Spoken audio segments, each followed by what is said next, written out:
What's going on, Patreon members? Thank you guys for supporting me. This first part of the video is going to be just for you guys. So I have this photo manipulation of Bradley Beal, but obviously it's not finished. If you look at it, the shadows aren't right. Everything's just not right. But I'm going to take you guys through how I actually got to this part of the process so far. There are 3 photos in here. So if we look at my first real layer, it would be the closest haul. And you guys see a little bit that's behind there. That's because I actually made a layer mask. And if I were to disable this layer mask, this was the original picture, but I wanted to put Bradley Beal on there with some nice lighting. So this wouldn't really give it justice.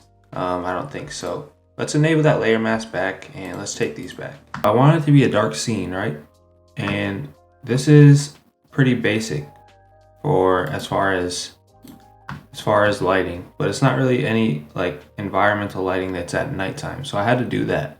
So the first thing I always like to do when I'm gonna make a night scene is I like to desaturate it pretty low, right? Because at night there's not gonna be a lot of saturation, a lot of pure values in their purest form because it's darker out. So that's why I desaturated this photo first. Then I went ahead and added levels to make it look more like a night scene, right? Levels let you control your shadows and your highlights. So if you drag this to the right, you're gonna bring more of your shadows down. If you drag if you drag the right point to the left, you're gonna bring more of your highlights up. And this middle point right here is the balance, right? So that you can just play around with that balance. And then on the bottom, you also have the option to make things darker or lighter. So levels is really, really good. And this setup is really perfect for when you wanna really focus on lighting. Hue saturation, levels, and color balance. And the last thing I did was add a blue tint because we want those blue colors at night. So that was the closest haul. And then I made that layer mask here just to cover up some of that space, right? Next, I added on the light haul. You guys can see right here, there's a gap, but that's only because Bradley Beal covers it. So there's really no point to cover that up. So this is just the light haul. And if you guys want to see what it looked like before, we can go to that. And this is what the photo looked like before. So I really just added the same things. I kind of just did desaturate it, but not completely. And then I also added selective color. Now, what selective color does is it allows you to actually take any like the RGB colors and manipulate them to your liking. You see right here, you can manipulate these colors and change their tones, change their hues, and really just go crazy with selective color. So if I want to change anything that's in the scene, obviously if there's no magentas, whites, or anything like that, you can't actually change those colors, but this is very helpful if you see colors in a scene that have tones that you want to change and you know it's like a red tone, a green tone, a blue tone, cyan. Those things are really helpful. Then I also added some color balance onto this as well, and you guys see, if we go back, see how well it blends with the front image now? Nice. Now the last thing I added was Bradley Beal. All I did for him is I used hue, levels, and color balance just again, like I show you guys. So drop his saturation down, it's gonna be darker. Levels, boom, and color balance. Just like that. Now the second thing that you guys are gonna be able to see exclusively on here is how I would actually set up everything to have the right shadows and tones before I actually do the highlighting technique that will be the tutorial on YouTube. So let's get into that. So I'm gonna bring you guys through, I think a raw process will be pretty cool for you guys to just really see how I get it done. But I'll definitely chop it up so it's easier to take in. So what I like to do when I have my lighting set up like this is first thing I always like to do is turn on my gradient map. Now to add a gradient map, I think you guys know, but you go to the semicircle and you add a gradient map like that, okay? And then what you're gonna wanna do is just go from black to white so that you have just your monochrome values. And you guys see right here, now we can see all the values easier. What underneath Bradley Beal, because there's a surface shadow right here, so this should have some ambient occlusion, which is pretty much the darkest of a shadow you'll get when something touches the surface. So that's what we're gonna go ahead and try out first. So what I'm gonna do is go on this closest haul, and what I'm gonna do is add a exposure layer and bring down the light pretty much all the way. Okay, and then once I have that, I'm gonna press Control I on this layer mask. That's going to invert the layer mask. Control I.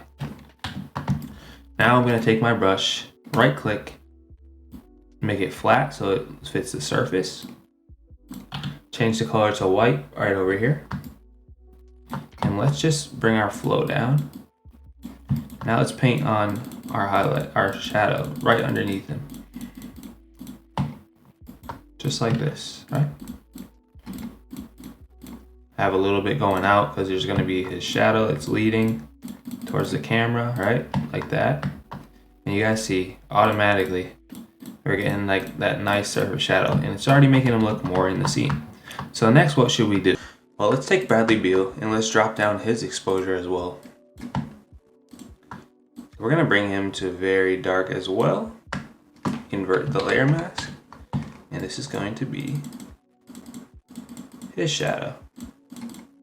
Alright, I'm not using any crazy techniques or nothing like that. I'm just using my knowledge of light, and I hope that you guys can do this as well, because I'm going to be sharing a project file, so you guys will have this as well. So now, even if we bring this back, see how just those two layers make such a big difference. Let's see, where's the other layer? Yeah, just those two layers, look at those, making a big difference. Alright, cool. Now let's go back on our gradient map and let's just look at our light right here, okay? So I see that there's some light coming up from above here, and actually we didn't really bring any light back onto this dark part. So what I'm gonna do is I'm going to go on my levels of this, see the levels that we brought it down originally. And I'm actually just gonna go on the layer mask and get my black tool, my black brush, because black's gonna take away. And I'm going to paint a little bit of this light back. Make sure I'm on my black brush. You can change the brush shape if you want, but just painting some light back, just so our scene looks a little more realistic per se, right? So something like that. And there's really no like exact way you have to do it. You kind of just keep painting and switching between X, because you can change the white to reveal or black to hide. So it's really up to you. When you feel like it's good enough, just move on. Now I'm feeling like this is looking pretty dope. Now what could I add here just to make it look more dramatic? And the thing that I'm thinking about is we could actually add some blur. So what I'm gonna do is I'm gonna go on my light haul group, right? And I'm gonna go on my main light haul layer. And I'm gonna go to filter, blur gallery, and I'm gonna go to tilt shift. Now what does tilt shift do? Pretty much I'll explain it in very simple terms. Anything between these two solid lines is going to be in focus. Anything that's not between these two solid lines is going to be out of focus. And changing these dotted lines closer or farther is going to make the transition of blur more harsh or less harsh. So what I'm gonna do is choose a horizon line that's right here, and I'll keep that stuff in focus. Now I'm going to change my blur and just just give it a nice touch. And just choosing my blur, giving it a nice touch, deciding where I want some of my focus to be and where I don't want it to be. So something like that is really cool. And then you can, on the right side, right over here, switch around your blur. So something like that is cool, right? And now it's a little bit more dynamic just by that. One other thing I'm gonna do is I'm going to add a solid color, because we're gonna make some haze. So add a solid color, like this. Let's just hide it right now. Click on this right here to choose a color. And we're gonna choose a color from this scene. Maybe something like right here. Or maybe a little darker, right there.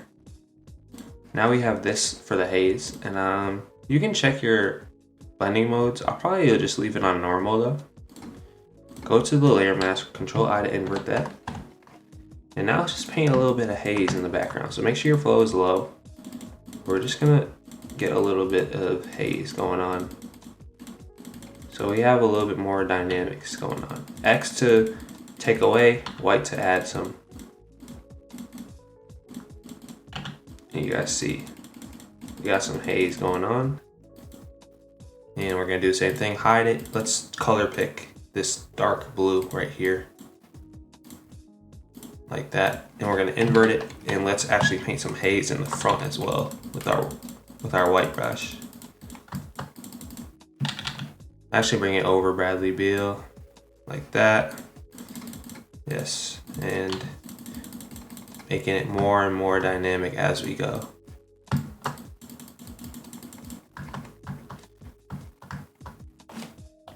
Okay guys, the last thing that we're gonna do is I'm gonna take Bradley Beal and I'm going to actually play around with his light on the front, because I know that he has a lot of light here. So what I'm gonna do is up his exposure, add an exposure layer like this, right? See how he is here? Now we have more light because there's gonna be light coming from the top. So I'm just gonna bring his exposure up and I'm gonna invert this layer mask like that. And now I'm just gonna brush on some subtle highlights here, because we're not getting to like the actual technique that is I'm gonna show you, but you just wanna have your base lights like start hitting. So something like this, and then I'm just kind of going around the edges.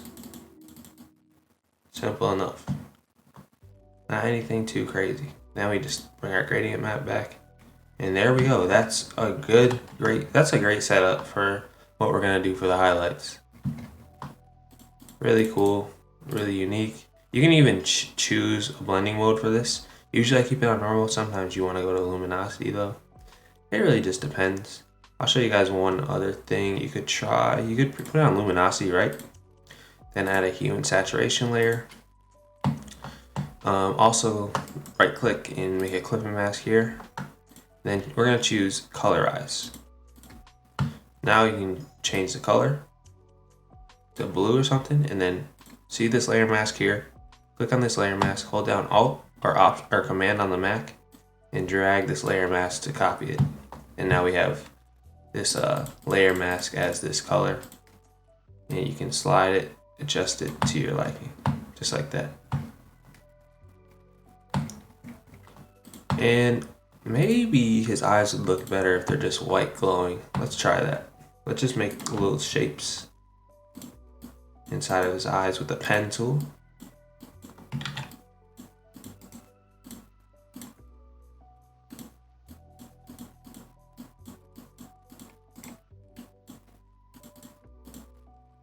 Gonna add white like that.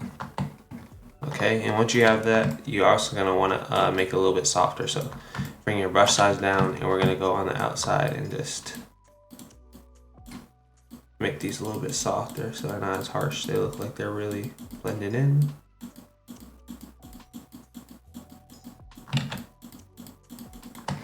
Just like that.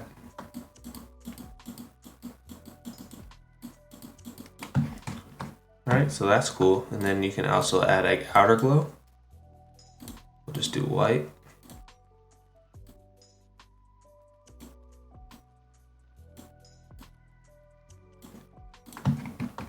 Boom. Then we have the outer glow. And then one other thing we could add in the front is another white layer. Invert this mask. And let's change it to linear dodge. And we can just add a little bit of haze from this. Drop our flow down really low. And add a little bit of haze. Alright. And then we can go back on our exposure layer and add a little bit of exposure. It's going to be hard because it's dark right here, but add a little bit of exposure to him.